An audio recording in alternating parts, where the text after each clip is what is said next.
Jadi pada saat yang sama dia juga bisa menciptakan segala sesuatu yang diinginkannya. Nah betul, makanya kan matinya itu kan nggak beneran kan, matinya kan cuma pura-pura aja. Tubuhnya kan yang dia mengambil rupa manusia itu untuk menderita di kayu salib. Dia tuh kesakitan sekarat, ini bener pak nggak sih sebetulnya? Bener, ya kesakitan, bahkan sampai mati. Dia kan menyerahkan kesakitan masih bisa buat anak itu gimana? Loh, itu kan hak prerogatifnya Tuhan. Anda tidak bisa mengintervensi atau bisa mendefinisikan bagaimana penciptakan itu. Yesus itu pendusta, ini loh Bang Neo. Anda sudah terlalu ngajarin sama murid-muridnya bahwa dia tuh mati, itu kan adalah pendusta, dia guru yang pendusta. Anda.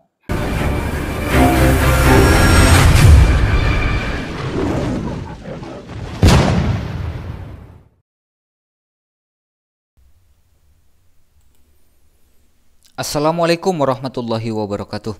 Teman-teman, kali ini kita akan menyimak video yang sangat unik ini ya. Tadi saya masuk ke roomnya Bang Logi Kawi. Beliau ini orang Kristen ya. Logi Kawi ini adalah orang Kristen, tapi bukan oneness, bukan Tritunggal, bukan Unitarian, dan bukan Triteos. Nah, tadi ya seperti biasa saya kan udah kenal lama sama Bang Jody nih.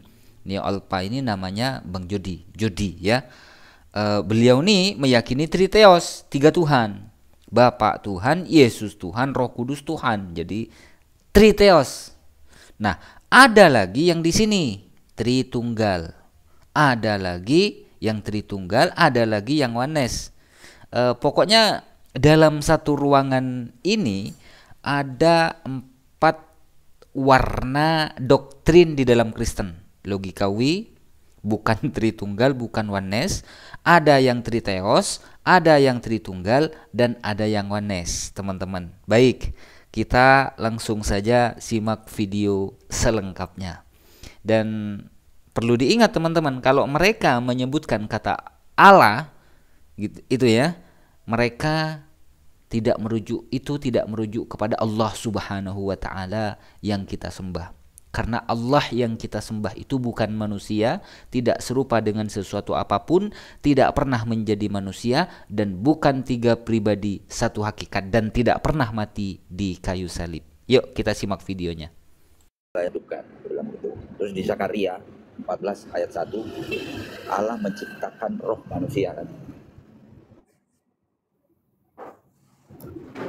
Saya tanya begini,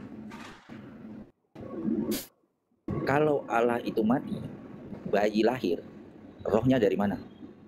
Itu pertanyaan saya pertama. Pertanyaan saya kedua, kan Allah yang mematikan, akulah yang menghidupkan, akulah yang mematikan. Kalau Allah itu mati 3 hari, siapa yang mematikan manusia dalam 3 hari itu? Kan pasti ada dong yang mati dan yang lahir, ya kan? Dia jawab, saya baru tahu, saya baru dengar kemarin itu. Kalau jawabannya Pak Yordan kan yang mematikan dan yang melahirkan, memberikan roh kepada bayi-bayi itu kan hukum alam. Itu jawaban Pak Yordan. Oh, saya bilang, oh begitu hukum alam. Kenapa hukum alam? Kan Allah yang menciptakan hukumnya juga. Oh, jadi hukum alam itu Allah ya. Itu Pak Yordan. Kalau si Unity kemarin jawabannya, saya juga baru dengar, ternyata Allah itu tidur. Oh gitu. Berarti doketisme udah mantep itu. Bilang gitu. Terus saya tanya lagi, berarti kalau mati itu sama dengan tidur, berarti waktu Yesus tidur di perahu sebelum dia menghentikan badai, mati juga dong. Berarti 2 kali mati dia. Kan gitu kan konsekuensinya? Betul. Kan, iya kan? Kalau diartikan tidur. Iya. Iya kan? Wah, saya baru dengar tuh. Allah itu kalau bagi manusia ya mati, tapi kalau Allah dikatakan mati katanya tidur. Itu baru dengar saya. Ya ini memang beban berat ya. Ini Bang Meta ini yang Wanes di sini. Apa udah berubah atau masih Wanes Bang Meta? Pemikiran saya begini Bang. Jadi apapun itu kondisinya, itu kepemilikan dia gitu. Jadi tidak ada unsur-unsur ciptaan. Ya menurut saya gitu. Jadi dia Yesus yang adalah Sang Firman itu kan awalnya itu adalah roh. Nah, itu kondisi yang sebenarnya dia gitu. Tapi kan dia datang jadi manusia itu artinya kepemilikan dia. Tubuh daging itu punyanya dia. darahnya punyanya dia. Makanya ayat-ayat banyak mengatakan dia yang lahir Tuhan, yang mati Tuhan. Iya, bukan belum dan ke situ, darah Tuhan Pak. kan? Bukan belum ke situ, Pak. Saya cuma tanya, kalau memang Allah mati, kan di Zakaria 14 ayat 1, Allah menciptakan roh bagi manusia. Nah, pada saat bayi lahir, pada saat 3 hari itu Allah mati. Siapa yang menciptakan roh? Memberikan roh kepada bayi-bayi itu pertanyaannya. Iya Bang Meta, jadi pertanyaan begini loh. Yang ulang tahun di tahun 33 Masehi ini bagaimana? Yang ulang tahun di tahun 33 Masehi ya, gitu. Pertanyaan Pak Benur begitu. Ya inkarnasi itu kan. Inkarnasi itu. Ya, shalom Pak Paulus, Pak Will. Diskusi santai ya. Gini, Diskusi Bang Meta, saya jelasin ya pertanyaan Pak Benur. Iya. Selamat hari Minggu. Nah, ini ada namanya tuh Jono, ya Jono. Nah, gampangannya Jono ya. Jono itu lahir di tahun 33 Masehi. Si Jono ini. Waktu Yesus mati. Kan begini. Nah, si Jono ini rohnya ini yang nyiptain siapa? Rohnya si Jono ini.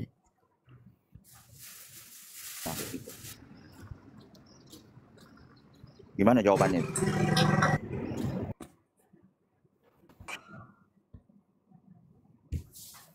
Oh, maksudnya waktu kondisi inkarnasi gitu. Bukan inkarnasi lahir ya kan. Waktu mati digantung di kayu salib itu loh, mati itu. Tahun 33 Masehi. Tahunnya aja 33 Masehi ya. Iya, jadi sebenarnya keadaan dia yang roh sebenarnya itu kan ada di dalam dia sendiri, tubuh inkarnasi itu.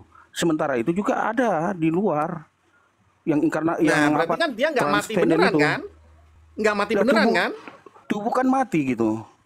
Terpisah antar kan pengertian kita bahwa mati itu terpisahnya tubuh dengan roh. Makanya roh itu yang ke alam maut. Tidak mungkin roh manusia mau bisa ke alam maut gitu untuk membebaskan ini manusia yang lain. Berarti ada Allah yang tubuh, ada Allah yang roh. Yang lain. Atau bagaimana? Iya, ada punyanya dia semua, tubuh, roh itu dia. Dia punya, walaupun dia sama kan dengan kita. Pertanyaannya Pak Benur begini loh. Tuhan Yesus digantung di kayu salib. Beliau sekarat mau mati itu loh, sekarat. Ya kan? Eli lama sabachthani. Nah, pas beliau tuh sekarat, yang mau mati ini, Jono lahir. Oh, anakku si Jono lahir. Nah, si Jono ini rohnya yang nyiptain siapa? Ya, betul. Ya, roh yang transenden itu, yang omnipresent.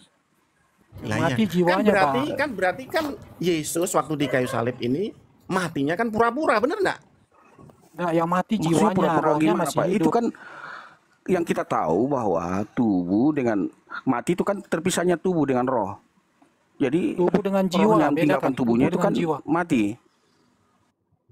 Nggak, saya tanya, ini Yesus digantung di kayu salib matinya beneran atau tidur? Mati. Pura-pura. Mati itu kan ayatnya ada kematian Tuhan. Mati bener, jiwanya mati. Nah, kalau mati gimana bisa sambil nyiptain manusia itu gimana? Nah, itu kan ada roh yang omnipresent, yang transenden itu. Lah ya kan, jadi berarti tidak hanya di dalam tubuh itu. Salah, dia masih juga tidak mati. Dia belum Tuhan Yesus yang tidak mati. Dia masih manusia. Ya, gini. Jadi jelasinnya gini Bang Meta. Jadi Yesus sedang sekarat nih mau mati, tapi dia apakah kembali memerintah kerajaan surga dunia ini? Gitu maksudnya Pak Jody. Iya, saya bantu ya, boleh. Ya, silakan. Ya, kalau saya menilainya sama dengan Bang Meta tadi. Roh yang omnipresent itu yang menyatakan diri itu menjadi daging. Dia berpisah dengan tubuh dan roh itu berpisah. Itu dia tidak makanya dia bilang dia menyerahkan. Dia menyerahkan nyawanya. Tubuhnya terpisah dengan rohnya, begitu. Enggak, ini pertanyaan bukan begitu, Pak Will. Tidak pura-pura, itu kan roh yang sama juga yang ada di surga, yang pada saat itu ada di mana-mana. Begitu kan? Ya, si Jono nih, si Jono lahir. Ya, yang menciptain rohnya siapa? Kita terlalu berfilsafat kalau begitu, Pak. Loh, ini pertanyaan Pak Benur gimana? Pertanyaan Pak Benur. Ada yang begitu. Kalau itu kan dia berkuasa menghidupkan, mematikan. Dia berkuasa menghidupkan, mematikan.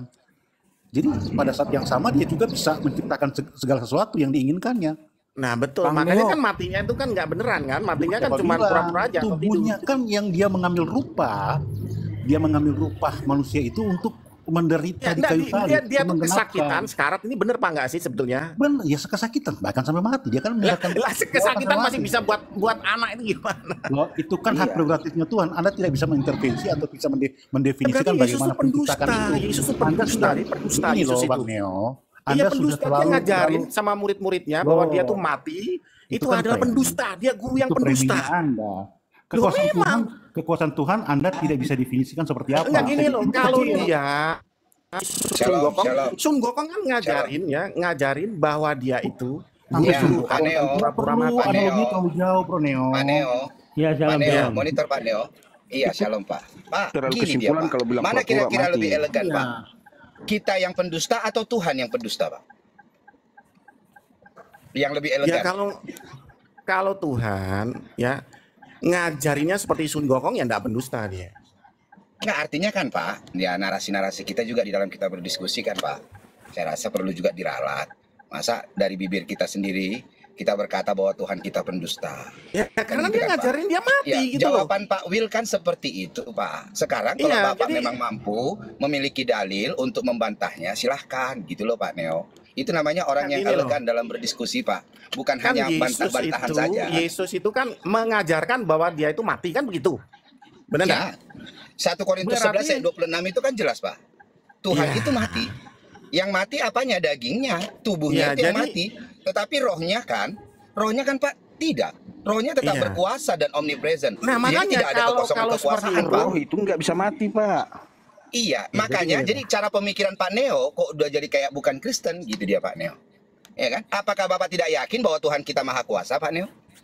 Lah justru itu. Bedakan. Justru Bedakan itu jadi jiwa gini dan loh. roh. Dibedakan jiwa dan roh ya, itu bukan satu. Gini loh, Beda jadi itu. teman-teman ya.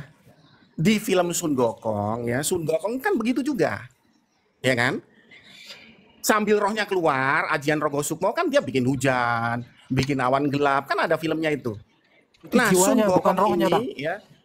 Itu oke, jiwanya, bukan rohnya. jiwanya. Oke, jiwanya, oke jiwanya. Kekuasaan Nah, Sun Yesus Gokong nggak bisa ini- Pak disamakan Neo. dengan Sun Gokong. Ah, sekarang Sun saya Gokong ini balik nggak gitu pernah Pak loh, sama Pak nggak Neo. pernah ngajarin bahwa Iya. dia tuh mati, nggak pernah. Iya, Nah, jadi Pak, Sun saya Gokong balik bukan itu pendusta, kepada Bapak. gitu loh. Kalau Bapak meyakini Sun Gokong saja yang siluman bisa, Pak, apalagi Tuhan Yesus kita, Pak, yang lebih-lebih daripada yang pencipta siluman itu, Pak, yang memang dia Ya problemnya yang Yesus tuh ngaku ini, dia Pak. mati beneran. Iya, dia mati, Pak. Tubuh itu kan mati. Emang ada yang Oke dusta deh, di situ? coba Pak? Nggak ada. tanya-tanya sama yang si ini gitu. Apakah ajaran Bang Neo, Yesus itu kalau manusia mati, apanya sih yang mati? Iya, Pak. Rohnya apa tubuhnya? Gitu. Kok jadi Perbandingannya lucu, Pak, saja. Jadi karena seperti ini Pak, akhirnya Bapak memahami harus punya 3 Tuhan, gitu Pak Neo?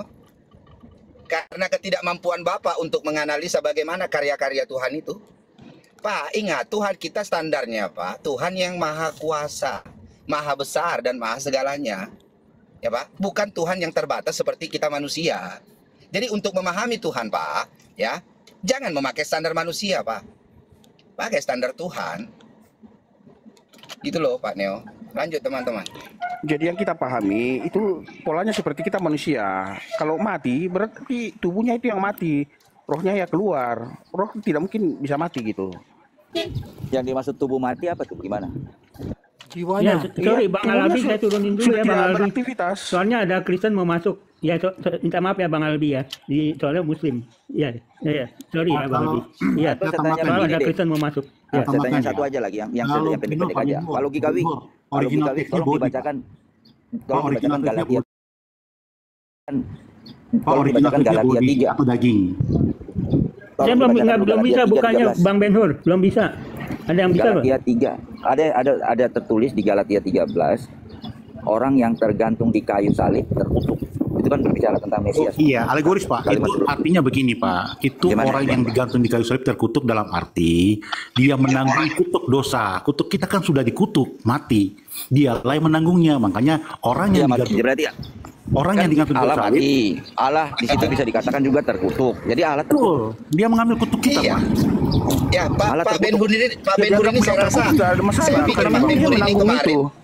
Enggak, saya pikir Ben-Hur Pak Kristen Ben-Hur bukan ya? ini kemarin, ya kan, salah satu cendekiawan Kristen lah yang agak intelek dengan pemahaman banyaknya buku-buku yang dibaca. Kok masa selevel Pak Ben-Hur masih bertanya yang seperti itu sih Pak? Udah kayak RT 6 Pak. Bukan, Itu kan itu pertanyaan anak kecil memang. Saya masih mau Iya, seperti anak iya. kecil, Jadi saya baca pertanyaan, saya mau belajar. ya, Iya. tapi kan Makanya Pak, saya ya, pengen Bapak tidak akui bahwa Tuhan Yesus yang menebus, menanggung segala pelanggaran ya Bapak di atas kayu salib itu, Pak. Apakah Pak Ben-Hur tidak mengakui itu atau mengakui, Pak? saya bawa ke kronologi ya, mengakui. Bang Ismail. Bang Saya Ben-Hur. Nah, kalau Bapak Tapi- mengakui, jadi tapi- pantaskah Bapak sebentar, masih bertanya seperti itu, Pak Ben-Hur? Sebentar. Gitu loh, Pak. Sebentar, saya mengakui, tapi saya tidak mengatakan Allah terkutuk. Saya tidak berani mengatakan Allah Oke, terkutuk saya jawab, dan Allah Bang mati. Living. Itu Bang bedanya. Living. Saya, Oke, Bang saya Living, jawab mengakui, ya. Lanjut, Bang Wil. tapi Lanjut, saya Bang tidak Wil. pernah berani mengatakan Allah mati dan Allah terkutuk. Nah, pertanyaan saya balik, apakah Anda juga mengatakan Allah terkutuk? Iya, menurut saya begitu. Itu. Karena dia mengambil kutuk kita. Gini, penjelasannya Ya jangan udah. sesimpel itu, bro. Jangan sesimpel itu pemikirannya. Jadi teologi di dalam Bawa penjelasan di dalam teologi 1 Korintus 11 ayat 26 Ya, sampai ini ada 29 itu, Pak. itu penjelasannya di situ. 29 itu tidak mengakui tubuh Tuhan dan darah Tuhan mendatangkan kutuk loh, Pak. Betul. Lanjut, Pak Wil. Oke, Lanjut. baik. Kronologinya bagi orang Israel. Sorry, saya ada telepon ya. Lanjut. Silakan Neo. Bagi orang Israel, orang yang digantung di kayu salib itu memang terkutuk karena begini, menurut mereka itu orang sudah melakukan kesalahan paling fatal. Yesus kan sebenarnya bukan dia yang harus digantung itu, Pak.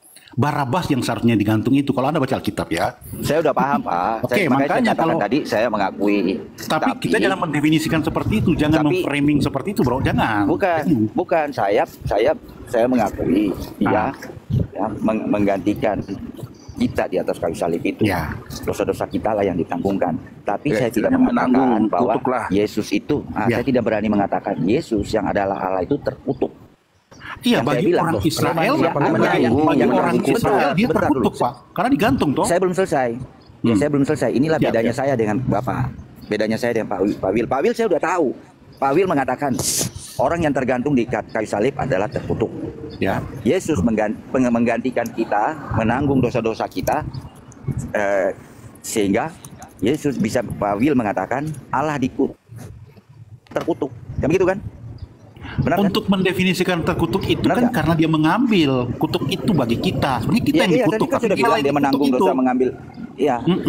Ya, iya, Tapi karena untuk dia mengambil dosa-dosa. Nah, ini saya mau Ya, jelaskan. Kalau saya begini, Oh iya, boleh. kalau saya begini, Yesus menanggung dosa-dosa kita. Kita yang harusnya terkutuk ditanggung oleh Yesus di kayu salib.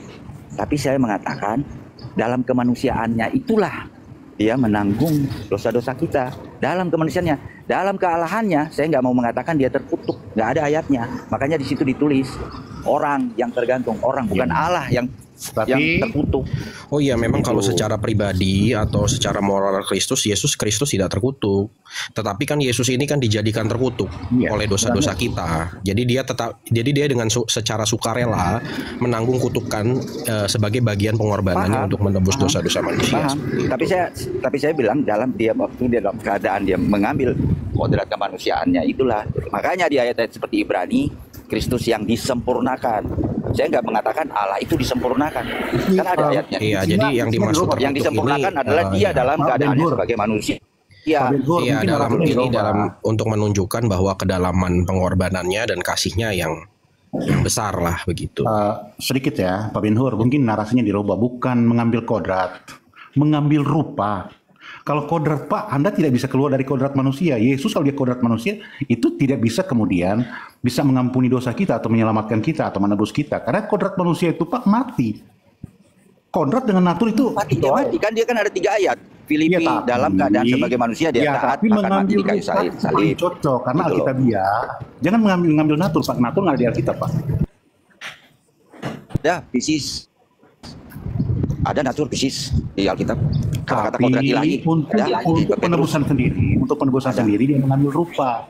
Dia mengambil rupa, Pak. Filipi 678, Pak. Silakan aja. Dalam keadaan sebagai manusia itu bukan rupa. Dalam keadaan di ayat sebelumnya mengambil rupa seorang hamba. Lalu dilanjutkan dalam keadaan Itu konteks. sebagai manusia. Itu Ya, konteksnya taat seperti sampai itu. mati. Gitu loh. Izin menanggapi bisa. Tapi kan Pak Ben-Hur juga, sekelas Pak Ben-Hur juga kan tahu, Pak, di original teksnya itu, Pak, apa sih? Apakah manusia, Pak? Tapi kan di King James-nya saja kan flash loh, Pak. Ya kan, Pak? Bukan Saya udah baca human. Pak semua buku-buku Iya, tentang artinya flash, kan, Pak, tentang kita rupa. tahu. Saya udah Memang baca itu tesisnya seorang dokter, tubuh Tuhan, Pak. Morfodolo. Saya udah baca. Iya. Apa Jadi itu yang dimaksud? Pak, Itu kalau saya makanya jelaskan dalam panjang lebar. Tapi 1 kita akan Korintus keluar topik 11, lagi. Gitu Iya, loh. makanya Pak di dalam 1 Korintus 11 ayat 26 itu Pak, apa? Pada saat kita makan roti dan minum cawan, kita memberitakan kematian Tuhan, Pak. Ayat 29 yang lebih fatal Pak, konsekuensinya. Saat kita makan roti dan minum cawan tanpa mengakui tubuh Tuhan, kita mendatangkan kutuk atas dirinya. Atas diri kita, Pak. Iya, Nah, itu tapi loh, saya, Pak. tapi saya Nah, akui itu. jadi kan Pak, bukan Saya akui, kodrat tapi manusia lagi tubuh Pak. Tuhan itu saya tidak, saya akui itu Pak, yang di Alkitab. Cuma penjelasannya saya tidak sepaham dengan saudara-saudara sekalian yang Nggak apa-apa, mengatakan Pak. Allah itu Nggak memiliki apa-apa, nggak daging, sepaham. tulang dan otot, itu loh.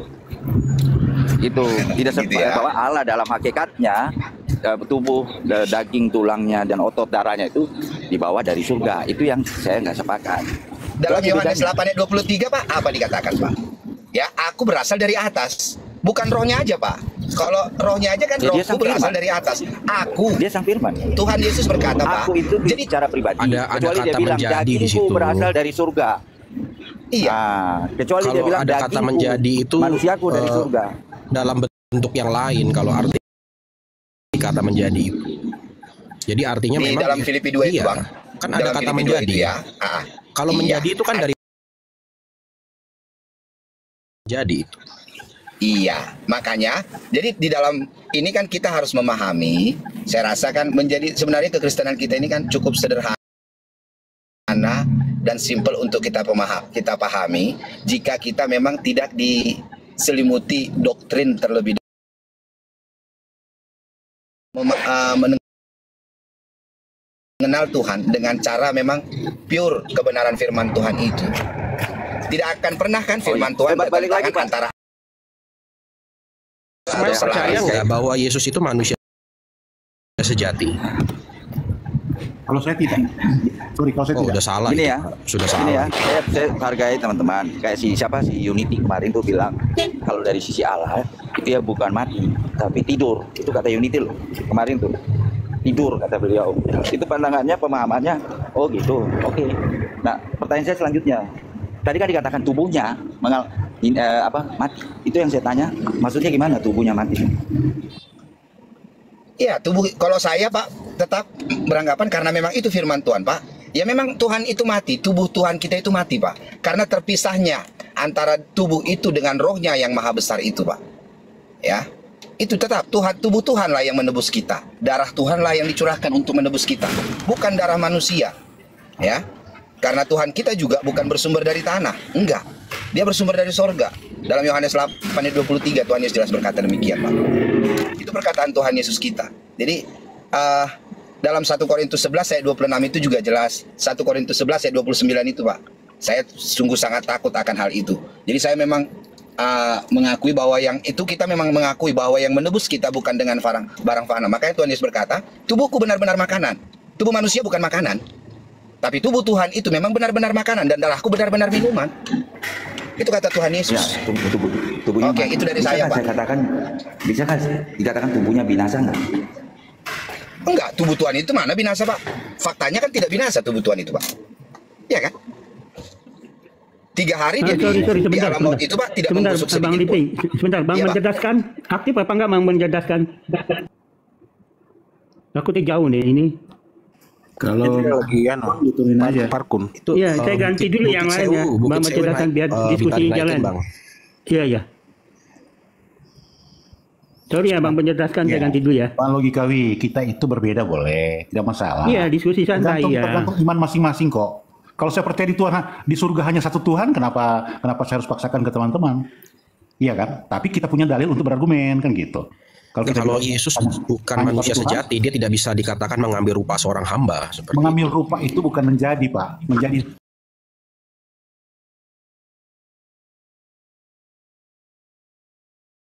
baca Roma 8 ayat 3 lah. Iya, kalau dia tidak benar-benar manusia seperti itu. Dia mengambil rupa manusia. Kalau dia anggap benar-benar manusia, terus kemudian Nah, dia terus naik ke surga ya, apa Pak? artinya kenosis? Mengosongkan diri itu artinya apa? Kenosis itu Berkenosis, artinya kekuatannya itu dibatasi, kemahakuasaan itu dibatasi. Itu artinya kenosis, Pak. Karena Itu manusia Salah, tidak Pak. bisa Kalau melihat, kenosis itu tidak kosong, bisa Pak. melihat Jadi kalau langsung. air di gelas ini, saya buang airnya, itu Iya, tapi kenosis. bukan begitu Kosong. pengertiannya, bukan begitu. Ini kekuasaan, masalah kemuliaan. Tidak ada satupun manusia yang bisa melihat kemuliaan Allah langsung, Iya, Pak. iya, Mati kita. pribadinya tetap Allah. Allah itu Nggak boleh dibilang pribadi. Mana ada pribadi Allah pribadi? Kamu ngaco tuh. gimana sih? Nggak Salah. ada. Berarti Mana tetap ayatnya Allah Allah, pribadi? Pak. Mau jadi manusia juga Yesus tetap kodratnya Allah. Siapa yang mau bantah? Iya, Boleh dari manusia benar baru itu. kelihatan pribadinya. Ketika dia mengambil rupa manusia, baru kelihatan pribadinya. Karena bisa diraba, bisa diidentifikasi, kan begitu, Pak. Iya, kalau bicara pribadi itu kan konkret. Jadi Yesus itu yang pribadi gitu. Kalau Allah abstrak loh, nggak kelihatan. Nah, kalau Bang Wil, Bang Wil, Bang Naga Timbul ini kan memang mengakui Tuhannya 3, Bang. Jadi kita nggak usah ngomong ini lagi ya. Dia sudah mengakuinya sama saya kemarin ya. Apa mau dibilang? Aku Yesus juru selamat. Saya mengakui malah satu-satunya juru selamat saya, Allah dan Bapa saya, Tuhan Yesus itulah. Siapa tidak mengakui? Yesus Bapak bukan. Yesus Bapak bukan. Ih, Yesus itu Allah dan Bapa saya satu-satunya. Yesus Di dipanggil mana Bapak Yesus juga. adalah Allah Bapa? Kamu ngarang kamu. Yohanes 8 ayat Di mana 24, Yesus? loh. Saya kasih ya. Sekarang gini, Bang Naga Timbul ya. Saya kasih jawaban, nanti saya balik sama Bang ya. Oke? Dalam Yohanes 10 ayat 30, ya, Yohanes 8 ayat 24, jelas. Aku dan Bapa satu. Jika kamu tidak percaya bahwa akulah Dia, kamu akan mati dalam dosa-dosamu. Yohanes 8 ayat 24. Sekarang saya balik Bang Naga Timbul. Di mana Tuhan Yesus berkata, aku bukan Bapa? Silahkan. Aku dan Bapak satu, Kasih di situ ayatnya. ada dua, Pak. Aku dan Yohanes Bapak 5 ayat satu. 26. Tunggu dulu, Yohanes 5 ayat Bang. 26. Narasi dari Bang Bang Living Naga sekarang Timbul, narasi jawab dulu Bang Naga Timbul. Dua. Abang tidak Yesus usah membantah. katakan aku Kasih bukan dulu Bapa, di ayat mana? sama saya. Di mana Tuhan Yesus berkata, aku bukan Bapa? Silakan Naga Timbul. Yohanes 5 ayat 26. Paulus, diam dulu Paulus. Diam dulu. Aku dan Ya, Bapak di situ ada supaya satu kondusif. kedua. Ya, silakan kasih. Nggak Ya, usah enggak, kamu kau jawab dulu. membantah Aku ayat dan saya dulu, Bapak. bro. Aku dan Bro, Bapak di situ sudah ada jelas. berapa? Satu, singular. Aku dan Satu, Bapak. bukan kesatuan. Aku dan Ya. Bapak. Iya, satu. Aku dan Bapak. Iya, sekarang gini, kalau memang kamu punya ilmu, Bang Naga Timbul yang ganteng, Aku dan Bapak, jawab silakan. aja. Kamu tidak perlu dulu membantah ayat saya, kasih dulu ayatmu, di mana Tuhan Yesus berkata, aku bukan Bapa. Silahkan, brother. Ya, Aku dan Bapak. silakan. Dari Kejadian sampai Wahyu. Ya, Kasih aku dan ayatnya, yuk. Bapak. Aku dan Bapak, ya aku bukan Bapak. Bapak Ya bukan kasih aku. ayat loh, Aku dan Bapak. Mas. Kasih Kasih ayat Nggak loh. bisa Kalau kamu begitu punya ilmu, kesimpulannya. jangan gini dia. Sorry Bang Wil, gini dia, Naga Timbul. Jangan kita modal membantah aja, tapi kita tidak punya data pembanding. Saya Ya, nggak bantah. kalau Kok kamu nggak punya ngerti bahasa data Indonesia? pembanding, kayak Pak Ben Hur Kasih tadi kan, Silipin. Ya, Yohanes Yohanes 3 ayat 5 ayat 12 26. Bang Living Smile. Pak Ben Hur tadi kan, dia membantah kita memang ada datanya. Ya, makanya kita hormati walau kita berbeda. Cuman Naga Timbul, sekarang yang saya tanya sama Naga Timbul, ya, saya balik pertanyaanmu itu. Di mana Tuhan Yesus berkata, aku bukan Bapa?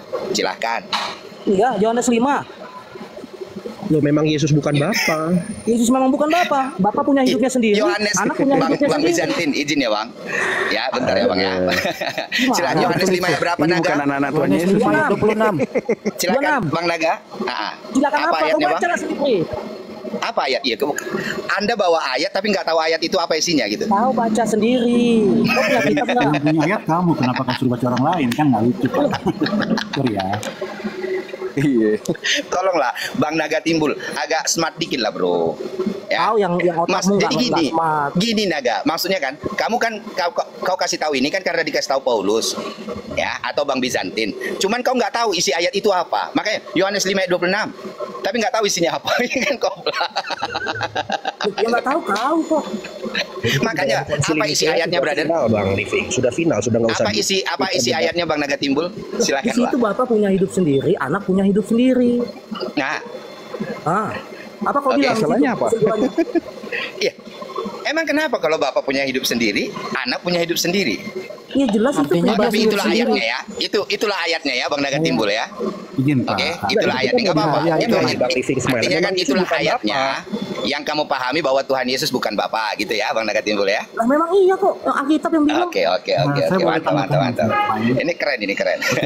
Ya nggak apa-apa, Kalau kalau Yesus punya bukan data Bapa kan berarti asik. Yesus bukan Allah Kan ya, begitu. gini ya kawan. Jadi Bapa yang dipanggil Bapa oleh sering kan dinarasikan oleh Yesus itu adalah Roh itu sendiri yang dipanggil, yang itu roh yang dipanggil Bapa oleh Yesus itu ya hakikatnya adalah roh itu, roh yang omnipresent itu bukan pribadi yang berbeda, itu satu dengan Yesus. Roh yang di dalam Yesus itu itulah roh Bapa itu.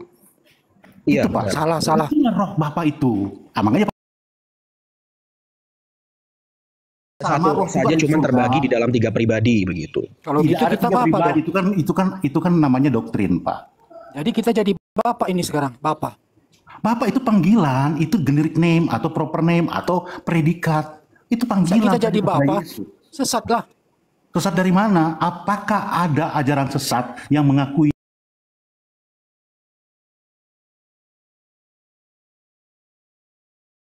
Apa? bukan Yesus? Maha Berarti tidak kuasa. dong. Itu ada Maha namanya kuasa. konsekuensi logis yang kalian harus terima. Ketika kalian Terima, mengakui kami siap Yesus terima. Apa yang mana lagi? sekarang begini ya, kalau Bapak mengatakan di surga ada 2 Bapa, rajanya ada Nggak ada. 2. Kalian yang bilang ada 3 Bapak.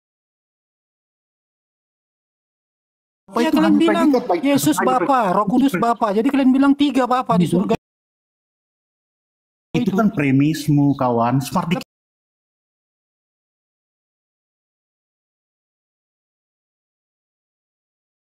Kami itu tahu bahwa pribadi satu-satunya yang kami kenal, kami sembah, kami puja-puji adalah Yesus Kristus.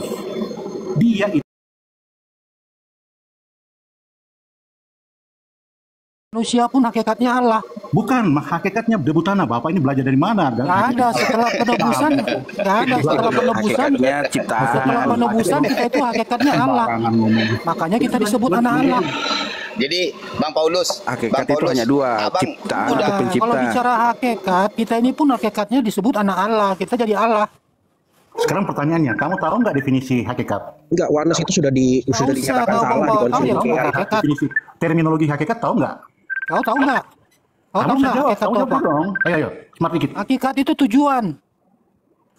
Ngaco lu, nggak pernah belajar lu. Minggir kamu sana. Ngaco lu aja yang nggak tahu bahasa Indonesia tujuan? hakikat itu apa. Buka Gimana itu sih? kamus besar bahasa Indonesia kalau kau pintar. Kalau Ya tidak baca buka kamus besar hakikat itu apa? Iya. Tujuan.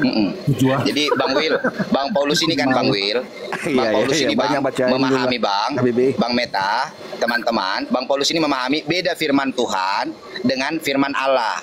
Kalau firman Tuhan itu masih bisa dilanggar, kalau firman Allah tidak boleh dilanggar. Gitu ya Bang Paulus ya? Iyalah. Iya, Percuma Iya, dia betul ya. Alkitab itu Jadi udah dituliskan. dari sini kan Iya, enggak dari di sini kan Alkitab- teman-teman di sudah tahu Alkitab- di siapa Alkitab Bang itu kan Paulus ini. dibedakan. Iya. Di Alkitab sudah Dibedakan benar dibedakan. Bang, iya. Ada Dibedakan firman iya Bang, Allah, iya. ada firman Tuhan. Dan Kalau itu kalau berbeda. Abang Paulus yang ngomong, kami iyakan aja Bang. Iyakan aja. Iya Bang, ya. Beda memang Bang, beda. Memang sedikit. Oke Bang, terima kasih Bang Paulus ya, keren. Keren Abangku, Enggak, keren. hasil kesimpulan Iyalah, konsil Nikea itu percuma di ada Alkitab itu salah. ditulis berbeda kalau tidak berbeda maksudnya. Iya, Di samping iya Bang apa? Paulus. Kalau Bang Paulus yang ngomong, kami iyakan aja Bang. Iya, memang keren Tapi Bang. perlu Mantap. dikoreksi ketika kita mau mengedukasi. Nggak usah lagi Bang Will, nggak usah lagi dikoreksi Nggak Bang. harus Orang dong. udah beda firman Tuhan, beda firman Allah Bang. Enggak, maksudnya Jadi apalagi yang mau Bang koreksi Bang? Saya mau kasih tahu teman-teman di bawah yang mendengar Dia bahwa mau koreksi hakikat itu Alkitab, semua diganti. Hakikat Jadi sebentar, firman sebentar, Allah. kawan. Saya ajari kau dulu. Hakikat itu kalau di KBBI adalah keadaan yang sebenarnya. Kau tahu itu, hakikat itu keadaan yang sebenarnya. Baca itu KBBI. Terima kasih kawan-kawan. Kau paham nggak Tritunggal itu tiga ini satu hakikat? Apa artinya? Saya tidak mau jawab, saya sudah lebih tahu dari Anda, sorry. Iya Bang Paulus, keren Tritunggal Bang, itu keren. 3 wujud, satu hakikat, satu Iya, tujuan. Tuhan, ya, Tuhan Yesus berkati Bang Paulus ya. Tiga wujud Sehat lagi. terus saudaraku ya. Berarti 3 Kami oknum, tetapnya satu sayang tujuan sama ya. Abang, Ya. tetap. Kapan Tetapnya kami dibaptis? sayang Bang. Iping, kapan kau dibaptis ulang? Kau harus dibaptis ulang dalam nama Bapa, Putra dan Roh Kudus. Nanti Kau tidak coba punya nanti Bang kuasa kami. kau. Iya, saran Yang Abang ini nanti Bang dibaptis kami cuma akan dalam nama diskusikan. Bang. Yesus. Dan yang dibaptis dalam nama Yesus Bang, tidak punya sorry, saya kuasa. masih Tapi Bang, gini ya. dulu, Lanjut, gini lanjut. dulu. Aku lanjut, ayo. Bang Will dulu lah yang ngomong. Bang Logika ngomong dulu lah sama Paulus ini.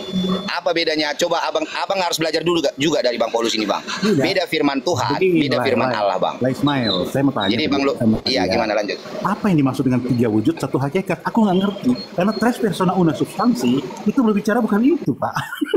Sorry Pak Paulus, silakan dijelaskan. 3 wujud satu hakikat itu apa maksudnya? Ya, 3 bentuk tapi tujuannya sama. Ketiganya itu mempunyai tujuan yang sama. Itu artinya. Oh, coba tanya sama teman-temanmu dulu. Saya belum berdengar soalnya, sorry, minta maaf. Makanya belajar Tritunggal dulu. Aku pun baru baru dengar ini ngomong. Bang. Coba Bang Bizantin lah, Bang Bizantin. Apa sesuatu sama Bang?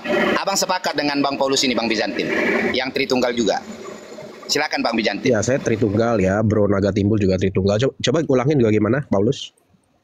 Tritunggal itu 3 wujud, 1 hakikat. 1 hakikat Ya, itu satu hakikatnya ada berapa roh di situ? ya 3 lah. Oh, nggak bisa 3 dong, 1 lah. Ada 3. Itu aja udah beda. Kenapa 1 roh? Satu Jadi roh. yang tinggal Itu di rohnya dalam adalah roh abang itu Bapak roh juga. apa? Hanya terbagi hanya di 3 pribadi itu berbagi roh yang sama seperti itu. Bang Kalau Bizantin. berbagi dia menjadi satu sendiri nggak? Bang Bizantin, kalau bisa Bang pelan-pelan ya, Bang agak sabar. Kalau enggak Bang kami Emang ambil Bang ketika Paulus ini Bang. berbagi Jadi oneness dia Bang. berbagi itu Kalau masih Abang nggak bisa. satu. Enggak, itu sudah clear hasil kesimpulan Nikea itu sudah salah itu Wanes itu. Iya, oneness Sudah memang salah, salah. Bapak. Paulus Ini ini sudah chaos salah. dia, Wanes itu di Pak konsil Paulus. Nikea. Iya nggak apa-apa, Sudah clear Bang itu. Bizantin. Maksud saya gini Bang, kalau saya Bang, kami kalau sepanjang masih manusia yang membuat bilang kami salah Bang, kami nggak khawatir. Asal jangan firman Tuhan yang bilang kami salah. Baru saya Bang, langsung saya meraung-raung menangis, minta ampun sama Tuhan Bang. Tapi kalau manusia yang berkata salah Bang, saya nggak khawatir Bang. Jadi Bang Bizantin maksudnya gini loh Bang, itu sudah ini final, Bang. jokes ringan Bang. Ya, maksudku pelan-pelan Abang ajari Tritunggal yang sebenarnya ini sama Bang Paulus. Kalau Abang nanti nggak pelan-pelan ngajarinya, kami rebut dia Bang jadi oneness. Gitu loh Bang. Konsili Efesus tahun 431 itu Pak Wanes sudah dibidatkan itu. Dalam Konsili Efesus. Ada Sudah datanya. final itu, udah clear. Ada datanya. Sudah kesimpulan konsil Nikea sudah Sebentar. salah itu Wanes itu. Konsili Efesus. Setelah Tahun berapa tadi? Nisea itu ada lagi Konsili Efesus. Setelah itu sudah Oh, bisa begitu. dibidatkan bahwa begitu. Bapak melahirkan anak. Oh begitu. Itu Wanes Iya. kapan sih ada Pak? Sama tanya sama Bapak. Wanes tuh kapan ada? Paham itu sudah Kalau lama Arianus ada. modalism itu mungkin awal-awal ya. Tahun-tahun 300, 200, 300 itu mungkin sudah ada. Tapi kalau Wanes itu menurut saya tahun 400 itu belum ada tuh Pak. Paham dasarnya kan ada dari awal. Paham dasar. Kita berbicara literasi. Iya, Pak. Wanes yang sekarang itu Makanya kan bukan sejarah. pengembangan. Wanes itu adanya di tahun 1900. Itu Pentakosta atau Pentekosta. Wanes itu baru Bapak ada. bilang Pentekosta Wanes. Siapa bilang? Ya Bapak Wanes tidak baca Pentakosta. tidak baca sejarah. Itu kan Wanes itu kan Kau Pentakosta. paham gereja aja nggak tahu. Pentakosta itu bersendikan pada Roh Kudus, itu yang bla bla bla. Bukan itu Bla Wanes itu bahasa roh. adanya. Aduh, makanya Bukan Bapak seperti yang kau sejarah, bilang Pak. Wanes itu, Bapak adalah anak, anak adalah Bapak. Aduh, kita bicara Ada Pentakosta bilang Wanes. sebentar Pak. Pak, kita bicara literasi, jangan asal ngomong. Kalau Bapak asal ngomong begini, Gimana bagaimana asal kita ngomong belajar? apa? Pentakosta itu apa artinya? Pentekosta bukan Pentekosta Wanes Pentekosta. Nggak ada Pentekosta Wanes, nggak pernah bilang. disebut Wanes Pentakosta. Oh, Bapak tidak belajar ya? Pentekosta Iya. itu mereka lebih mempercayai Roh Kudus. Paham nggak? Itu yang Saya bahasa roh, bla bla bla bla, anu. Wanes itu kapan baru ada? Saya tanya sama Bapak toh. Masa Bapak mau itu lari-lari Nah, kemana-mana? Wanes Pertanyaan itu saya, pahamnya sudah dari dulu sudah ada. sejak kapan? Ya sejak Kristen ada. Nah, Itu kan sudah Itu pertentangan. baru pengakuan, Pak. Kita perlu orang-orang seperti ini. Wanes itu artinya keesaan. Saya kasih tahu sama Anda ya. Murid-murid Wanes kok pertama keesaan? itu Ya oke. Tapi Pak, kalau ada yang mengutus dan itu ada berapa pribadi itu Pak? jatuhnya itu 2 pribadi. Kalau Anda kan Iya, sudah. ya Sudah kalian clear itu. kalian kan mengimani sih begitu. Kami kan tidak, Pak. Kami kembali kepada ajaran mula-mula. Apa yang Yesus ajarkan, Sema Israel, Adonai Elohim, Iya, Adonai Esa itu kesatuan Pak, bukan satu. Kesatuan itu united. Coba kesatuan. Coba Bapak tulis kesatuan, terus itu Bapak translate ke bahasa Inggris. Tetap aja united, kesatuan. Enggak, pada saat itu kan konteksnya Israel Ya, sedang United itu berhadapan kan dengan terdiri banyak dari dewa, beberapa. Pak. Hati itu satu. Jadi benang Bukan merahnya itu kesatuan. tunggal. Benang merahnya yang tunggal, bukan pribadinya. Tapi itu. kalau di benang merahnya itu original esa. teksnya Pak, itu esa itu satu Pak, satu-satunya kalau original teksnya Pak. Kalau saya baca ya. Enggak, itu kesatuan Pak. Bapak boleh cek. Kesatuan. Ekat Ya, itu kesatuan. Terserah Anda memahaminya. Saya kan dari sudut pandang Sema Israel ya, Ulangan 6 ayat 4, Markus 12 29. Saya pandangnya dari Alkitabiah, saya tidak mau pandang dari doktrin dari luar. Coba Pak Wir tolong buka Amsal 30 ayat 4. Ya, buka Amsal 30 ayat 4. Itu perjanjian lama ya. Pak logika teman-teman, Pak Neo, sorry. Bijantin, Naga Saya belum Timbul, bisa. Ben-Hur, Meta, Ya, Bang. Paulus, Bang Wil, izin turun teman-teman. Siap-siap Bang. Ini Ya, Tuhan Pak berkati Naga semua. Timbul, saya belum bisa buka-buka begitu. Oh, belum bisa Dibacain ya? aja. Siapa yang ada yang bisa gitu? Sorry. Nah, Pak Wil ada Alkitab nggak di situ, Pak Wil? Bapak baca aja Pak. Coba kita Oke. korelasikan dengan Sema Israel ya. Kan konteksnya kan Oke. kita keesaan ya. Keesaan. Ya, Oke, ya, konteksnya keesaan. keesaan. Ya. Siapakah yang naik ke surga lalu turun? Siapakah yang telah mengumpulkan angin dalam genggamannya? Siapakah yang telah membungkus air dengan kain? Siapakah yang telah menetapkan segala ujung bumi? Siapa namanya dan siapa nama anaknya? Engkau tentu tahu. Jelaskan, Pak. Sudah benar itu, naga timbul.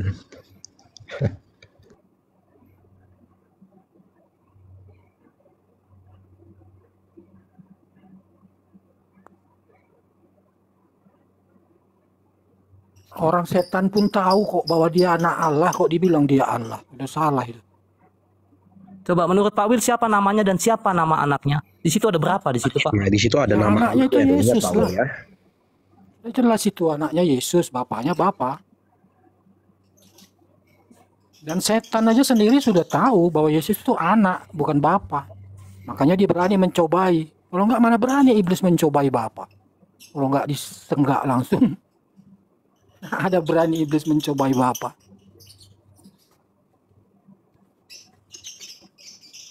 Ya oke lah. Ayo.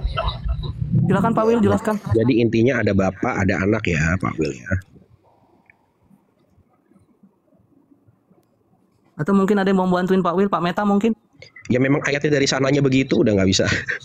Mau diapain lagi? Bangsa dari Saya sana. begini Pak, saya mengambil korelasi dalam Alkitab toh.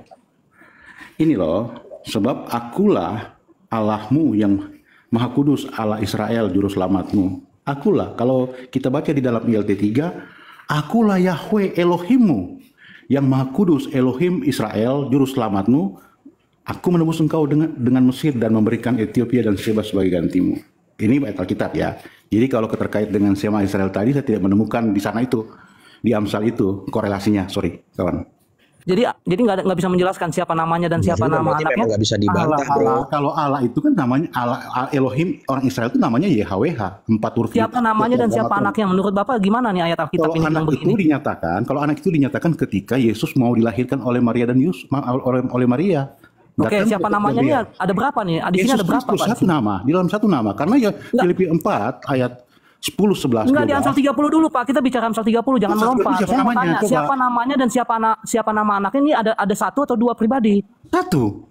Di mana Pak? Bapak baca lagi, makanya buka dulu Alkitabnya Pak. Satu pribadi dari mana? Kau punya kesimpulan sampai 3 pribadi? Siapa namanya dan siapa nama anaknya? Setahu saya Tritunggal 3 pribadi, bukan 2 pribadi, Pak. Lah, baca Roh dulu, Kudus makanya saya bilang memotor saya lima kan Roh Kudus. Kalau tres personal dan substansi, Tadi kan kita mau bicara menerjemahkan Roh ehad. Kudus. Tadi Kamu kan bicara ehad, Pak. Sebentar, tadi kan ada yang bilang, wah itu konsili Nikia. Konsili Nikia itu pengakuan iman Rasul itu sudah final. Sekarang Tadi satunya, bicara ehad, mau- Pak. Jangan kemana-mana. Tadi Ini kan kita bicara esa. Ada Nesia sudah diperbaiki di konsili Efesus. lain lagi. Tadi kan bilang Bicara konsili esa dulu. final. Bicara esa, Pak Wil. Jangan lari kemana-mana. Ini kita bicara esa. Iya, ke nama. Bapak korelasikan ke nama, bukan ya. esa. Aduh. Dia Tidak ada bicara esa, makanya saya tanya. Siapa Iya. namanya dan siapa anaknya ini ada berapa pribadi Jawab di sini? sesuai dengan pertanyaan Pak yang Ya, ditanyakan. tergantung kamu menilainya. Kalau saya satu Dua pribadi. sebutan itu Itu kan saja. tidak- Itu kan sebutan saja itu. Makanya cuma Mana sebutan siapa namanya dan siapa nama anaknya? ada Pak? Itu sebutan, Bapak itu Kacau sebutan. itu Bapak ini bacanya kalian itu. gimana sih Bapak? Letterleknya nggak ada Pak namanya. Kalau ada letterleknya namanya boleh kita bilang 2. Itu justru Satu-satu kan pertanyaan nggak ada. Pak, siapa namanya Itu dan kan siapa asumsi. nama anaknya. Ya tergantung kau kasih nama siapa. Kalau saya tidak ada perbedaan di situ di dalam satu nama. Kalau saya Tergantung. imannya seperti itu. Loh, itu bahasa iman apa itu tergantung? Kamu gini loh. Saya tanya sama kamu. Ada Kamu bahasa itu iman begitu. siapa namanya? Coba. Namanya siapa? Di situ, Enggak, di situ ada berapa Orang pribadi, ada Pak? bapak, Di situ ada anak kok, bagaimana? Iya, namanya siapa? Tidak ada Enggak, juga di sana nama. ada berapa Anak- pribadi enggak? Anak dan bapak itu bagi kami itu hanya predikat, hanya sebutan. Iya, ada berapa pribadi tuh? Kalau ada bapak, ada anak di dalam Alkitab ada berapa pribadi? Sebutan. Begini Pak, Yesus Kristus adalah pribadi. Dia juga dipanggil Bapa, dia juga dipanggil Anak, dia juga dipanggil Roh Kudus. Selesai. Bro, ini gimana sih logikanya, Bro? Makanya. Maksudnya begini, jadi kalian sebentar, kalian itu memahami Alkitab itu dari sudut pandang apa? Apakah Alkitab atau daripada doktrin? Kamu kan Makanya coba Pak baca Amsal 30 Pak. Baca Ini sesuai dulu. dengan fakta Alkitab kok gimana? Ini Alkitab yang ngomong Pak. Saya mengimani begini Pak, saya tidak mau penjelasan terlalu jauh mengenai itu karena saya tahu perintah di dalam Israel, di dalam Alkitab itu hukum pertama itu Shema Israel, Adonai Eloheinu, Adonai Ya, Echad. Echad itu kesatuan Pak, kesatuan itu kan sudah saya jelaskan tadi. Apapun anggapan Anda, tapi itu perintah. Apapun Alkitab yang bilang siapa namanya dan siapa nama anaknya, gimana Bapak sih Pak? harus tahu, Bapak jangan kemudian mengambil satu kesimpulan dalam Alkitab itu. Kok kesimpulan Alkitab yang bicara, kok kesimpulan saya? Imanmu hanya perintah Yesus. Apa yang Yesus ngomong itu sudah yang benar. Ini bukan kesimpulan saya, Alkitab yang bicara Pak. Alkitab bilang apa di dalam perjanjian Siapa lama? namanya dan siapa nama anaknya? Kamu Ini simpulkan ada apa bapak, coba? ada anak, itu berapa pribadi? Aduh. Nggak ada pribadi di situ, itu sebutan saja anak dan bapak saja. Itu di Alkitab, Bapak mau melawan Alkitab. Bapak melawan Tuhan loh. Lah sekarang saya tanya, apakah ada perintah di dalam Alkitab menyembah Tritunggal? Percaya pada Kita nggak bicara Tritunggal, kita bicara sama Echad aja tadi. itu. Penggiringan kalian itu sama mau menjurus kepada pribadi yang lain. Iya, yang kita bicara Echad Pak. Ini makanya jangan lari ke Tritunggal dulu, kita bicara Echad. Sama, itu kalian kan sama, makanya saya bilang saya langsung kepada poinnya ya. Apakah ada perintah di dalam Alkitab itu selain Shema Israel perintah? Saya bicara tidak Echad, saya nggak tanya perintah, saya tanya Echad. Bapak jelaskan siapa namanya dan siapa nama anaknya. Di situ ada berapa pribadi? Satu, itu kan sematan dipanggil Gimana aja. satu? Baca lagi yang benar Pak. Ada penjelasan dua pribadi di situ? Loh, siapa namanya dan siapa nama Saya tanya, di anaknya? situ ada penjelasan dua pribadi? Siapa namanya dan siapa nama anaknya? Tergantung kamu menilai. Tapi di Siapa situ ada namanya dan penjelasan. siapa nama anaknya? Anaknya Yesus. Selesai. Nama itu satu lagi siapa? YHWH. Jadi dua kan?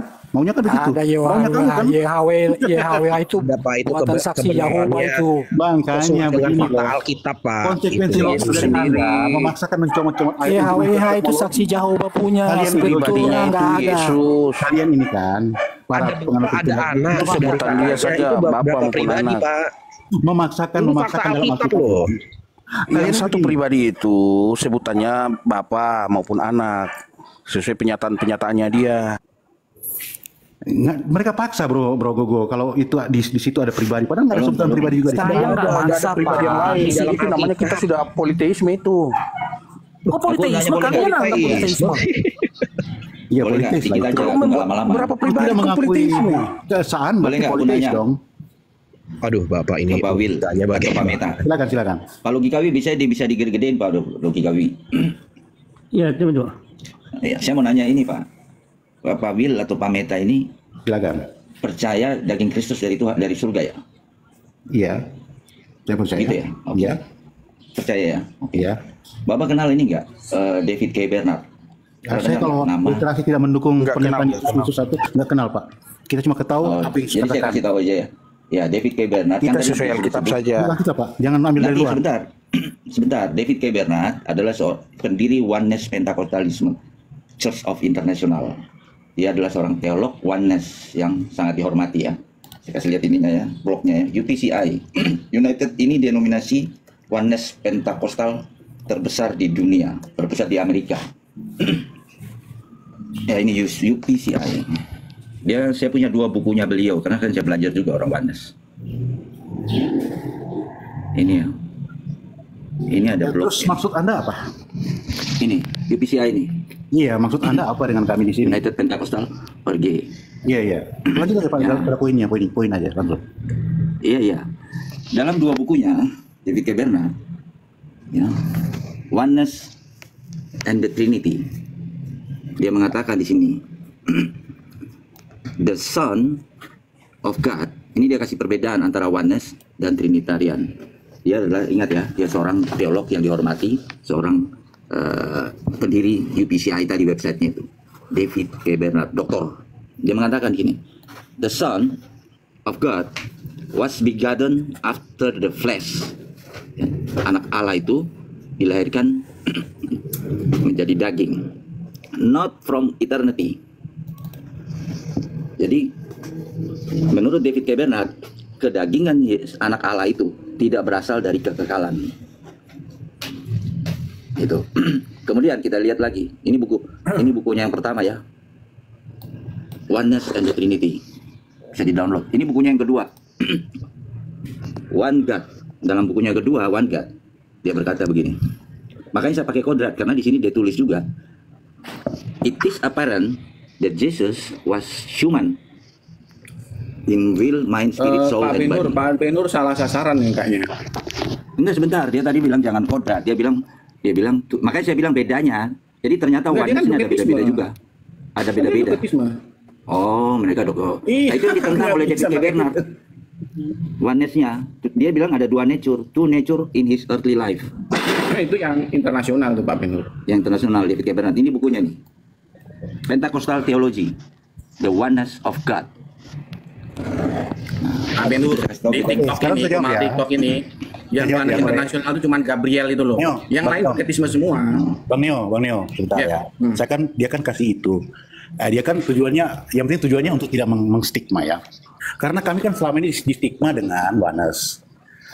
Itu distigma Pak. Artinya distigma itu seolah-olah dikatakan bahwa kami ini sesat dan sebagainya. Karena semua pengajaran kami paralel dengan oneness. Tapi kami sendiri tidak pernah mengakui kami oneness Pak. Itu kan pengajaran dari seorang tadi yang ngomong itu. Itu pun dia seorang manusia. Kalau kami kembali kepada Alkitab, back to the Bible itu, kembali kepada Alkitab itu, ya, kembali kepada Alkitab, kami distigmakan oneness. Ngerti nggak, teman-teman? Distigma gitu loh, dianggap sesat karena kami seolah kami ada doktrin oneness. Padahal kami tidak pakai doktrin apa-apa. Selama kami muncul di dalam dunia pertiktokan ini, kami dipanggil dengan Jesus only, tapi di stigma dengan oneness. Makanya banyak kami dari antara kami tidak mau mengakui kalau kami disebut oneness. Tapi tidak apa-apa kalau kalian menyebut begitu. Ya teman-teman, itu kan hanya stigma. Kami kembali kepada ajaran Yesus mula-mula, kembali kepada Alkitabiah. Jadi ya, kalau Pak Wil, oneness itu kan saya nangkep pesannya. Jadi saya jelaskan. Jadi begini. Jadi gini saya jelaskan dulu ya Pak Wil ya.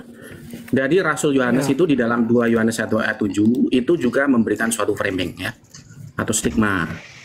Jadi framing atau stigma ini memang ajaran para rasul. Rasul Petrus juga memberikan stigma, memberikan framing. Penguasa, mereka yang menolak penguasa yang melakukan penebusan, jadi framing sebagai guru palsu. Ya, kemudian kalau untuk Rasul Yohanes yang menolak kedatangan Yesus Kristus sebagai manusia itu di framing sebagai penyesat dan antikristus. Jadi framingnya itu memang kita ikut ajaran para rasul, terutama dalam konteks ini mengikuti Rasul Yohanes, kayak gitu. Nah mengenai Pak Wil nggak cocok dengan terjemahan itu perkara lain. Ya nanti Pak Wil silakan adu mekanik dengan LAI. Nah, jadi nggak ada masalah kita. Ya kalau Pak Wil nggak cocok dengan terjemahan LAI. Tetapi yang ingin saya tekankan di sini, sebentar, saya disclaimer dulu. Jadi stigma negatif kepada kami kan kembali kepada ajaran mula-mula, ajaran Yesus. Kalau tidak pakai doktrin, itu kan berbicara oneness Pentecostal, itu kan doktrin. Tritunggal juga doktrin, Unitarian juga, SSC juga doktrin semua Pak. Yang kami kembali masalah doktrin Pak, memang dari sananya ada pribadi Bapa, ada pribadi anak. Itu sudah doktrin kawan, itu konsep manusia yang makanya belajar itu namanya hermeneutik. Penafsiran Alkitab. Kalau kita nggak mampu memahami Alkitab, kita ambil dari luar, itu namanya exegesis Pak. Jadi begitu cara memahami Alkitab. Tapi kemudian kami tidak pakai doktrin apapun untuk memahami Alkitab itu. Biarlah Roh Kudus memberikan. Terutama Tritunggal itu terkadang memakai framing dari Bapak Gereja. Nah saya memaklumi ya kalau Pak Wil tidak mengakui ya framing-framing bidat Sabelius dan sebagainya dari Bapak Gereja kalian tidak mengakui ya no problem. Nah tetapi saya hanya ingin kasih tahu sama Pak Wil. Rasul Yohanes di dalam 2 Yohanes 1:7 itu memberikan suatu framing atau stigma. Ya, jadi framing itu kan ada yang sifatnya fitnah, ya, framing sifatnya fitnah. Itu biasa dilakukan oleh agen intelligence. Itu framing yang sifatnya fitnah. Tetapi Rasul Yohanes ini memberikan framing yang sifatnya suci. Kenapa suci? Dia ingin melindungi kekristenan, ya, kekristenan dari ajaran sesat. Yang saat itu berkembang adalah ajaran doketisme. Nah, jadi kekristenan dilindungi nih. Ya, apa perlindungannya? Perlindungannya 2 Yohanes 1:7 itu. Ya, jadi framing yang kita lakukan kepada Pak Wil ini memang berbasis dari ajaran Rasul Yohanes yang diterjemahkan oleh LAI. Nah, mengenai Pak Wil ya tidak ikut LAI ya enggak masalah kita. Yang penting kita itu ngasih tahu sama Pak Wil bahwa tindakan kita tuh ikut ajaran Rasul Yohanes. Nah, begitu, ya. Oke, lanjut silakan Pak. Iya, Wanes itu udah memang sesat. Dibilangnya Allah melahirkan Terserah Ayub. kalian. Begini Pak Allah itu Paulus. seorang perempuan. Saya kan sudah disclaimer. Wanes tuh Allah perempuan katanya. Begini Paulus, sebelum Anda menjudge seseorang, karena saya sudah disclaimer, itu kan stigma, framing negatif. Itu Brownie udah jelaskan tadi, bahwa ada dua macam framing, satu tujuannya baik, satu tujuannya tidak baik. Nah, ke kami ini yang Jesus only ini, mereka atau kalian-kalian Tritunggal itu menstigma kami dengan Wanes atau Onenes Pentekostal, sehingga Ben Hur tadi mencoba membawa doktrin itu dibawakan, diterangkan sama kita apa sih yang dimaksud dengan doktrin Wanes Pentekostal itu kan doktrin juga Pak. Nah kami ini para penganut Jesus only di dalam TikTok ini tidak sama sekali menganut siapapun atau mengambil pengajaran dari siapapun. Aku sudah tanya ke Pentakosta, tidak ada mengakui Wanes Pentakosta itu, tidak diakui sama Pentakosta. Ya kami nggak akui itu, kenapa? Karena kami Teman-teman saya minta maaf ya, ini baterai saya 2%, saya tak cas dulu. Lanjut silakan. Ya, oke. Itu kan hanya disematkan kepada satu menit ya. Jadi gini ya, teman-teman. Saya di sini kita semua bertemu di sini kan dengan semangat mau belajar dan juga sesuai perintah Tuhan Yesus kan. Kasihilah Tuhan Allahmu dengan segenap hatimu dan dengan segenap jiwamu, dengan segenap akal budimu dan dengan segenap kekuatanmu. Nah, jadi di sini Yesus menekankan kita sebagai manusia ya, kita harus gunakan seluruh kemampuan kita, segenap akal budi juga dipakai. Karena ya jangan sampai kita tidak menggunakan akal budi ya. Akal budi ini kan dikaruniakan Tuhan. Sedikit-sedikit kita mengklaim Roh Kudus, Roh Kudus. Nanti kan setiap orang bilang Roh Kudus. Terus mana yang benar? Itu yang pertama, dengan segenap akal budi. Yang kedua, ini perintah Tuhan Yesus. Yang kedua, kita lihat di pengajaran Rasul Petrus. Di 2 Petrus 3 ayat 15 dan 16 ya. Anggaplah kesabaran Tuhan kita sebagai kesempatan bagimu untuk beroleh selamat. Katanya, anggaplah kesabaran Tuhan sebagai kesempatan bagimu untuk beroleh selamat. Seperti juga Paulus, saudara ya kita yang kekasih, telah menulis kepadamu menurut hikmat yang dikaruniakan kepadanya. Ya, ini penting sekali ya. Kesabaran Tuhan Yesus supaya kita beroleh selamat. Lalu ayat 16-nya, ini penting nih. Hal itu dibuatnya dalam semua suratnya. Apabila ia berbicara tentang perkara-perkara ini, dalam surat-suratnya itu perlu digarisbawahi, ada hal-hal yang sukar dipahami. Ya, perlu digarisbawahi, ada hal-hal yang sukar dipahami. Sehingga orang-orang yang tidak memahaminya dan yang tidak teguh imannya memutarbalikannya menjadi kebinasaan mereka sendiri. Ya. Jadi warning nih, tadi Tuhan Yesus sudah memberikan perintah akal budi supaya kita mengasihi, kita belajar rendah hati. Nah, kemudian Rasul Petrus mengatakan ternyata di Alkitab tulisan-tulisan Paulus itu ada hal-hal yang sukar difahami. Apakah Rasul Paulus kurang Roh Kudus sehingga dia sulit? Dia mengatakan, wah Paulus tulisannya itu sukar. Berani nggak kita klaim bahwa Rasul Petrus itu kekurangan Roh Kudus? Sementara kita dengan gampangnya, oh saya memahami dengan Roh Kudus. Roh Kudus yang memberi pengertian saya. Padahal Rasul Petrus seorang rasul yang sangat besar ya, pemimpin para rasul. Jadi sebagai soko guru jemaat, dia sendiri mengakui ada hal-hal yang sukar dipahami. Akibatnya yang sering mengklaim Roh Kudus, Roh Kudus, Roh Kudus tidak menggunakan akal juga seperti perintah Tuhan Yesus, memutarbalikkan menjadi kebinasaan mereka sendiri. Nah, ini warning buat semua, termasuk buat saya ya. Gitu. Oke, Pak. Jadi saya terus belajar. Saya tidak mau sedikit-sedikit mengklaim saya dari Roh Kudus. Oh, pemikiran saya dari Roh Kudus. Makanya saya selalu pakai data. Iya, baik. Pak Ben Hur, saya kan tadi mungkin saya yang bawa narasi itu ya. Perlu dipahami Pak, boleh dikasih tengah juga boleh. Perlu dipahami bahwa kami itu bukan semata-mata tidak belajar juga, karena saat itu kami ini sudah belajar juga Pak. Bagaimana kemudian kami memahami teks-teks ini? Belajar, artinya begini Pak, kalau di memahami Tuhan itu menggunakan akal. Tadi Living Smile bilang Alkitab tuh gampang kok, sederhana.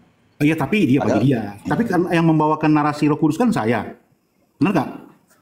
Tadi saya bilang kan, makanya kita kembali kepada Alkitab, minta Roh Kudus memberikan hikmat kepada kita. Itu yang saya bilang kepada teman-teman tadi. Karena kami disclaimer bahwa karena kami ini tidak mengambil contohnya ini nih Pak. Contoh ini, bisa saja kami mengambil ini Pak, percaya ini, nih Wanes Pentekostal nih ada penjelasannya, Jesus only atau apostolik. Kami juga boleh mengambil literasi dari manapun, tapi kami kembali kepada Alkitab itu sendiri Pak. Kalau kembali kepada Alkitab, belajar juga original teks. Artinya untuk mencari referensi apakah benar. Tapi kemudian Bro Neo tadi kan menyalahkan saya, kalau kalian tidak percaya Alkitab, saya kan tidak ke sana, Pak. Alkitab LA itu terlepas dari sempurna atau tidak, nyatanya, realitanya dia ada terjemahan TB2. Ya kan, berarti ada kekurangan juga, bukan berarti kita bilang sempurna juga. Tapi kalau untuk belajar, kita kembali kepada original teks seperti ini. Tidak masalah. Nah, dalam arti memahami Tuhan itu kita pasti mari Kalau belajar. misalnya semua orang membuat doktrinnya, ada misalnya dual nature, ada yang cuma satu nature, ada yang dagingnya dari surga, ada yang ini, semua mengklaim kembali. Semua pakai Alkitab, bahkan Saksi Yehova pakai Alkitab. Pak, begini Pak, jadi kita kan dari sudut pandang kita masing-masing. Saya dengan Meta ini tidak pernah satu sekolah. Bang Meta atau dengan Bang Living tidak pernah satu sekolah. Tetapi kita dipertemukan dengan pemahaman yang sama.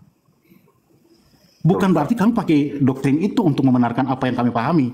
Itu maksudnya, Pak. Kenapa saya mengerti itu?